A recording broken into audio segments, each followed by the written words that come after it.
in his own smoke. Ladies and gentlemen, a tail slide, and then he snaps it one more time for good measure.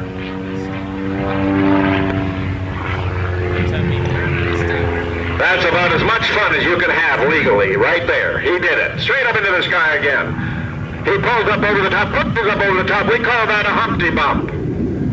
Instead of pulling through, he pushed through over the top. Now, ladies and gentlemen, we're going to show you a 4-point roll followed by an 8-point roll. Watch this. 1, and 2, and 3, and 4, and 5, and 6, and 7, and 8, and 9, and 10, 11, and he's going to stop at 12 times altogether, a 4-point and an 8-point hesitation roll. Again, pulling it up and over the top, ladies and gentlemen, he's going to hammerhead, what we call a hammerhead, a big hook in the sky, and then he'll snap it on the way down. Decided again the snap. Okay, watch him now. Rolling that airplane slowly. One of the most difficult maneuvers to do is the super slow roll. Ladies and gentlemen, that is hard to do. We're doing it online. You have to maintain altitude. You have to maintain everything, a rate of roll, the correct altitude. It's a very difficult maneuver to do. Again, pulling up over the top.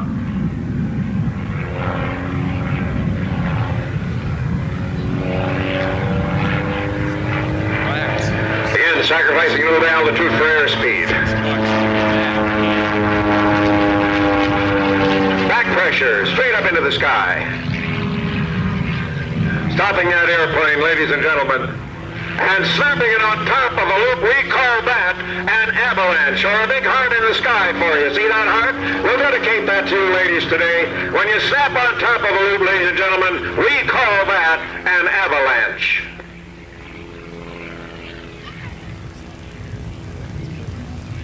Okay, we're going to come back now, pulling through, ladies and gentlemen.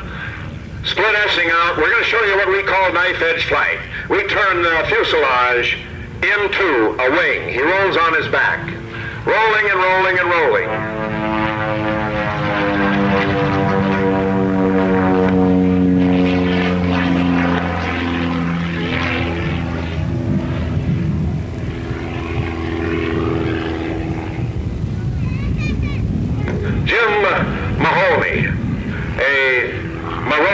Jim Maroney, Fargo, North Dakota, 33-year-old guy with 5,000 hours of flying. Ladies and gentlemen, an outstanding aerobatic pilot, flying the Myers Lil Toot, an airplane very similar to a Pitt Special. A little biplane. Biplanes, of course, were used during World War I extensively, and quite a bit of the earlier part of World War II, but certainly for trainers.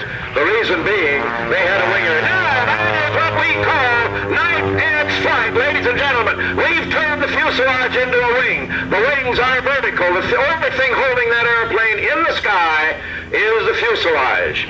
And knife edge flight is very difficult to do, because if you do it a little too far, you'll fall over on your back. If you aren't quite vertical with the wings, it won't look right. It's a very difficult procedure. We call it knife edge.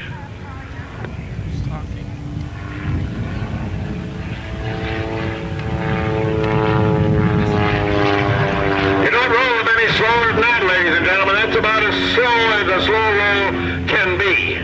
And he rolls it to the right, too, which is more difficult than to the left. You know, they say it's easy to become what they call handed. If you do everything in one direction, that's what happens. You can't do it good the other way. Jim Maroney is showing us he can do it to the right or to the left, ladies and gentlemen. We're up high now. One of the most dangerous things that can happen to you in an airplane that has an aft CG is to become involved in what we call a flat spin.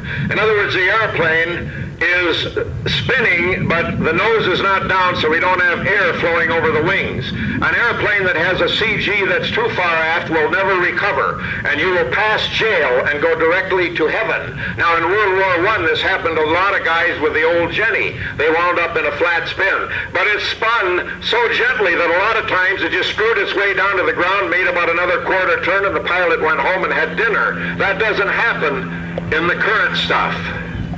Flat spins are very dangerous. Jim is going to demonstrate one to you in an airplane that is predictable. This airplane can do that maneuver correctly. and recover, because you have to go from flat to conventional. You have to get wind and air flowing over the control surfaces, ladies and gentlemen. Now, in order to go flat, he has to get the nose back up, so he will probably enter it, maybe, I'm not sure how either, we'll watch it. He could enter it inverted or erect. Either way, it may be an invert. Yeah, it's inverted. I didn't look to even see. He'll do an inverted flat spin, which means he'll lay the airplane on his back. Then he'll push the engine or the nose up with some power and get it into a flat configuration. You'll see the difference as he does it. It doesn't look like a conventional spin at all. He's slowing the airplane up, ladies and gentlemen. Now, he'll stall it, and then he'll push the nose up. A little power now. See? Now look how flat it's spinning. 3, 4. You can count the revolutions. See how flat it is? And he recovers.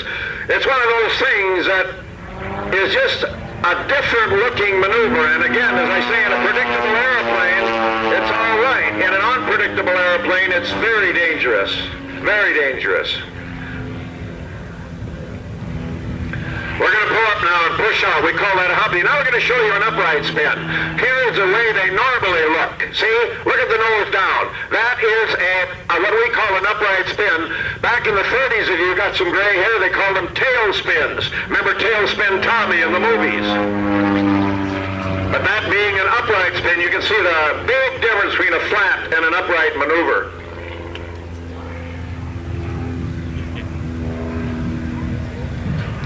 All right, we'll hammerhead out of this. In other words, we go straight up, kick rudder, pivot on our own axis, and come smoking down out of the sky again. Because what we need now, ladies and gentlemen, is nothing but good old airspeed. We're rolling that airplane 4 distinct times. 4 lobes online, again demonstrating the precision that this young man has.